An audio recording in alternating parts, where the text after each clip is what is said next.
নমস্কাৰ আপোনালোকে চাবলৈ আৰম্ভ কৰিছে নিউজ নাও আৰু মই অনুপম বৰা লক্ষ্মী ইউনিয়ন বেংগলী ক্লাব প্ৰাংগণত ক্লাবৰ উদ্যোগত নেতাজী সুভাষ চন্দ্ৰ বসুৰ 128 সংখ্যক জন্ম দিৱস উদযাপন কৰা হয় নিউজ নাওৰ এক বিশেষ প্ৰতিবেদন লক্ষ্মী ইউনিয়ন বেংগলী ক্লাব প্ৰাংগণত ক্লাবৰ উদ্যোগত নেতাজী সুভাষ চন্দ্ৰ বসুৰ 128 সংখ্যক জন্ম দিৱস উদযাপন কৰা হয় ক্লাব সম্পাদক মিহিৰ সাহাই আঁত ধৰা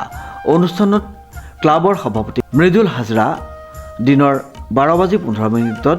আইএনৰ পতাকা উত্তোলন কৰি অনুষ্ঠানৰ পাতনি মেলি সুভাষ বসুৱে ছাত্ৰ অৱস্থাৰ পৰা কি ধৰণে দেশপ্ৰেমিক আছিল সেই বিষয়ে আলোকপাত কৰে ইয়াৰ পিছতে গৌতম হাজৰাই নেতাজী সুভাষ চন্দ্ৰ বসুৰ সশস্ত্ৰ সংগ্ৰামৰ চিন্তাধাৰাৰ বিষয়ত চমু বক্তব্য দাঙি ধৰে ক্লাবৰ জ্যেষ্ঠ সদস্য স্বদেশ দে নেতাজী সুভাষ চন্দ্ৰ বসুৰ সংগ্ৰামৰ বহু কথা উল্লেখ কৰি তেখেতৰ মৃত্যুৰ ৰহস্য উন্মোচিত নোহোৱাৰ বাবে আক্ষেপ প্ৰকাশ কৰে শেষত যোৰহাটৰ অন্যতম সংগীত বিদ্যালয় শব্দ দ্য ছাউণ্ডৰ শিল্পীসকলে দেশপ্ৰেমমূলক সংগীত পৰিৱেশন কৰি